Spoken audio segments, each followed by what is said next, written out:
Hey guys, it's Mr. Walker here again, and one more time you're going to get a Ghost in the Machine kind of voice from me today. You're not going to see my face, but because we're just going to run through a few examples real quick, and then once again we're going to hop in and take a look at another Khan Academy video that helps to illustrate the topics that we're learning in a different sort of way. What I'm going to do is just do a couple quick examples with you guys. Then you're going to jump in and watch that video, and then we're going to practice it in some different ways. So if you would, make sure you have out your thousands place value chart, something to write on, something to write with. And what we're going to actually be doing in this lesson is we're going to be taking our knowledge of multiplication and what we've been doing so far as multiplying by multiples of 10, 100, and 1,000, and also by like 40, 400, 4,000, and bigger numbers like that. And we're actually going to expand it into two-digit by two-digit multiplication here a little bit, okay? And I know that might sound kind of scary at first, but I promise as we move through, you're going to see it's going to make a lot of sense. So make sure you have your place value chart, that you have something to write on, something to write with, and then we'll jump in and start working. All right, so I'm going to start here by looking at this problem of 30 times 20, okay? And we are multiplying a two-digit number by another two-digit number, right? But they're both multiples of 10, so there might be some things that we can kind of work around or work through to make this a little bit easier. So what I want to do right off the bat is I want to think about some other ways that I could kind of represent this problem. What are some ways that we can like break this problem apart, but still end up getting the same answer? Well, for one, right off the bat, I could think of this as 3 tens times 2 tens, right? Because that's the same value. 2 tens is 20, 3 tens is 30. So that's one way I could think about this. I could also think about it as, let's say, 10 times 3 times 20, because 10 times 3 would give me 30, then times 20, and we're back to where we started.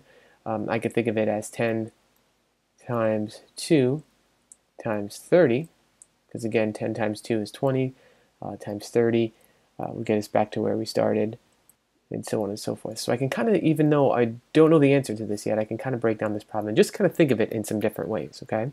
So what I'm actually going to do is I'm going to hone in on this guy for a second here to be able to represent that in my place value chart, okay? So I have this 20 here, okay, and that's going to be 2 tens, okay? 2 tens, and we're going to multiply that by 10 first. So if I multiply it by 10, that's going to give me 200s, right? And then I'm going to multiply those 200s by 3. Here's one group, here's times 2, and here's times 3. So what would my final answer be? Well, it would be 2, 4, 6, 6 hundreds, okay?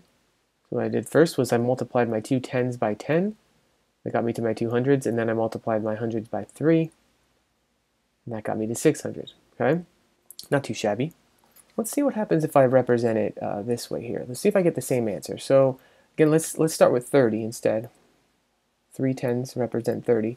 Then I'm going to multiply that by 10, and I'll end up with, let's say, 300s. 1, 2, 3. Then I'm going to multiply that by 2. So there's 1 time, and there's 2 times. So I have 1, 2, 3, 4, 5, 6. I would still get 600. So I'm kind of breaking apart either of these two numbers, right, into, it's 10, like here I broke it into a 3 and a 10, or when I did it the other way I had a 2 and a 10, right, and then we can multiply it by the other number.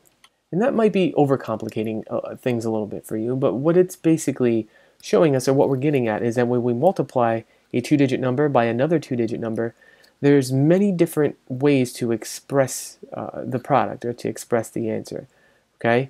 And sometimes when we break apart our numbers like this, it can actually make it easier for us to solve. Now this example, it's kind of easy for us to do it right off the top of our head. We could just do 3 times 2 to get 6, and then we know that it's going to be in the hundreds place because of the way we're multiplying over, which is fine. But there might be some different situations where breaking apart those numbers into similar situations like this, like breaking that 30 into a 10 and a 3, or breaking that 20 into a 10 and a 2, might actually make it easier for us to multiply. But this is just a good strategy to kind of have in our back pocket for now.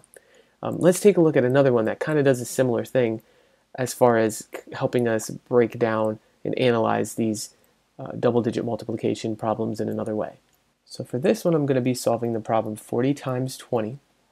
All right, and I'm actually going to be stepping back to a couple lessons ago when we talked about the area model, okay? In using area, we figured out what area was and how we could find the area of something. So if I wanted to solve this problem right off the bat, like quickly, I could think of it as 4 tens times 20. 4 times 20 is going to give me 80, so I basically have 80 tens, and 80 tens is the same as 800. Okay, so just like quickly off the top of my head, I could do it that way, not a big deal. But let's take a look at the area model and see how we can relate that to this multiplication problem here. And basically what this area model is going to show us that we can do is we can multiply these units when we're multiplying multiples of 10. So as long as our numbers end in a 0 or 2 zeros or 3 zeros, we can multiply just the units out here and then worry about the zeros later. But let's kind of take a deeper look into why that works. So let's just say I was going to start by taking my 4 tens and kind of break those 4 tens apart here. See, I'm going to represent them as 10, 2, 3, 4. So there's my 40 represented as 4 tens. I'm going to do the same thing over here to my 20. Think of it as 2 tens. Should be the same as 10, 10. No big deal so far, right? If I was going to multiply these two numbers together, I could basically use what I know about area in order to find the answer to this problem. So if I had my 4 tens times my 2 tens, I would have a total of how many tens?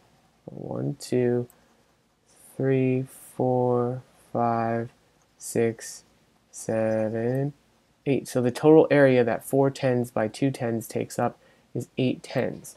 And I know that 10 times 10 equals 100. Okay, and I have 8 of those, so that's 1, 2, 3, 4, 5, 6, 7, 8. So 100, 200, 300, 400, 500, 600, 700, 800, which is the same number we got up here.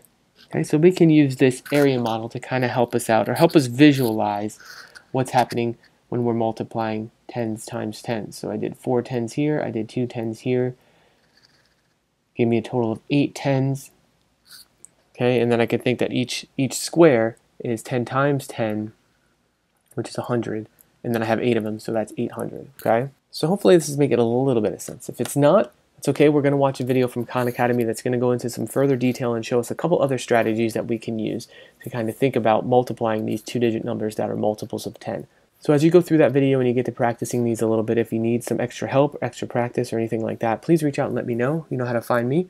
Reach out to me, reach out to a learning guide, reach out to a teacher, reach out to somebody, okay? Don't struggle or get frustrated. And as always, I appreciate you guys for watching, and we'll talk to you soon. Thanks.